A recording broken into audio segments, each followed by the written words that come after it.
CapCut video editing पेजमा भिडियोको speed कसरी change गर्ने अथवा एउटै भिडियो क्लिपलाई स्लोमो अनि फास्ट मोसनमा कसरी बनाउने एकदमै सजिलो छ हजुर। CapCutले सजिलो बनाइदिएको छ। म देखाइहाल्छु तपाईलाई। मेरो प्रोफाइलमा गएर YouTube च्यानललाई पनि सब्स्क्राइब गरी मलाई सपोर्ट गरिदिनु होला। हस्, सबभन्दा पहिला त तपाईले CapCut एप्स ओपन गरेर भिडियो एड गर्नु होला। कुन चाहिँ भिडियो एडिट गर्ने मैले CapCutमा ट्याप गरे, मैले ओपन गरे, न्यू प्रोजेक्टमा क्लिक गर्छु अनि मैले भिडियो एड गर्छु है। ल मैले भिडियो एड गरे, यहाँ मैले एउटा भिडियो छान भन्छ, मैले एउटा रनिङ गरेको कार्टुनको भिडियो छाने, ट्याप गरे तल एडमा क्लिक गरेर हरियोमा एड पनि हुन्छ यो भिडियो। अब है टाइमलाइनमा गएर यो भिडियो बसिसकेको छ। ल हेर्नुहोस्, अब कुरो के आयो भने यहाँ दुई तरिकाले यसको स्पिड चेन्ज गर्न सकिन्छ। मैले भने नि भिडियोलाई पहिला ट्याप गर्नु, यसरी ट्याप गरेपछि मुनि स्पिड भन्ने देख्नु भयो नि आइकन हैन, हो त्यो स्पिडमा तपाईले यसरी क्लिक गर्नुभयो भने एउटा नर्मल एउटा कर्भ भन्ने हुन्छ।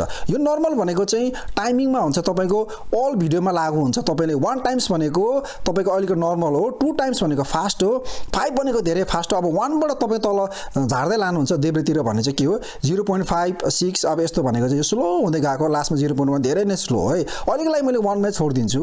अब तपाईले त्यो युज गर्नुभयो भने चाहिँ यो क्लिपलाई नकाटिकन सबै भिडियोमा एउटै स्पिड लागु हुन्छ है। तर तपाईले त्यसलाई एभोइड गर्ने के गर्नुपर्छ भने यो भिडियोलाई यसरी कहाँसम्म तपाईले स्लो गरेर ठ्याक्क राख्नुहोस् हैन, अनि त्यहाँ तपाईले भिडियोलाई यसरी फेरि ट्याप गर्नुहोस् अनि तपाईले टुक्रा टुक्रा पार्नु होला स्पिडमा है। स्पिडमा क्लिक गरेर ल हेर्नुहोस् तल स्पिड आयो नि ट्याप गरेपछि हैन, स्पिडमा यसरी क्लिक गर्नु भने यो भिडियो टुक्रा भयो, अगाडि एक टुक्रा भयो नि त हैन। त्यो टुक्रालाई यसरी ट्याप गर्नु, फेरि स्पिडमा क्लिक गर्नु, नर्मलमा क्लिक गर्नुहोस् हैन, त्यो टाइमिङ भएको आउँछ। अनि तपाईले यसलाई स्लो गर्ने हो भने 0.5 तिर राखिदिनुस् हैन। अब तल राइट देख्नु भएको छ बटम कर्नरमा राइट ह्यान्ड साइडमा, त्यहाँ यसरी ट्याप गर्नुभयो भने अब यो भिडियो सुरुको के हो एकदमै स्लो भयो हैन। यति स्लो हुन्छ, तपाईको कतिमा राख्नु भएको छ त्यो अनुसारको स्लो हुन्छ अनि फेरि नर्मल स्पिड सुरु हुन्छ है। त्यसरी चाहिँ गर्न सक्नुहुन्छ। अनि यसरी थुप्रै भिडियोहरुलाई तपाईले यसरी ट्याप गर्दै ट्याप गर्नुस्, तल स्पिड आउँछ, स्पिड गर्दै अब कुन चाहिँ स्पिडमा राख्ने हो तपाईले हैन, स्पिड यसरी गरेर तपाईले फेरि फास्ट बनाउनु भने यता फास्टतिर राख्नुहोस्, नत्र भने यता स्लोतिर राख्नुहोस्, तपाईको आफ्नो इच्छा हो है। यसरी तपाईले त्यो नर्मल युज गरेर पनि गर्न सक्नुहुन्छ। तर अब अर्को अप्सन आयो कर्भ है। कर्भ तपाईले युज गर्नुभयो भने चाहिँ काटिराख्नु पर्दैन, यसमा आफ्नै किसिमको सेटिङ हुन्छ। कर्भमा मैले क्लिक गरे, अब कुन चाहिँ किसिमको युज गर्ने भन्छ हैन, मैले चाहिँ अब कस्टममा क्लिक गरे भने यसरी त्यो सिलेक्ट हुन्छ। तर त्यहाँ एडिट भन्ने देख्नु भएको छ नि, एडिटमा फेरि त्यही माथि ट्याप गर्नुस् है। तपाईले ट्याप गर्नुस्। अब यो दानाहरु भनेको चाहिँ के हो, यो माथि तपाईले लानु भन्छ एकदमै फास्ट हुन्छ भिडियो हैन।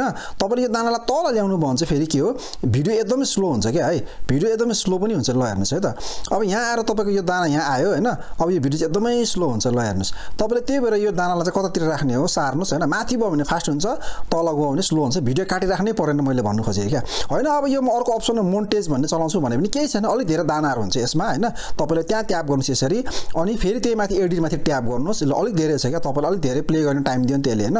सुरुमा यहाँ आउँछ यसरी फास्ट हुन्छ हैन, तल लग्यो भने फेरि स्लो हुन्छ हैन, यसरी यहाँ आउँछ अनि एकदमै स्लो हुन्छ। अब फेरि यसलाई यता माथि लग्यो भने फास्ट हुन्छ हैन, यसरी प्ले हुँदै जान्छ हैन, यसरी स्लो हुन्छ। अब फेरि माथि गयो भने फास्ट हुन्छ। यसरी तपाईले चाहिँ एड गर्न सक्नुहुन्छ।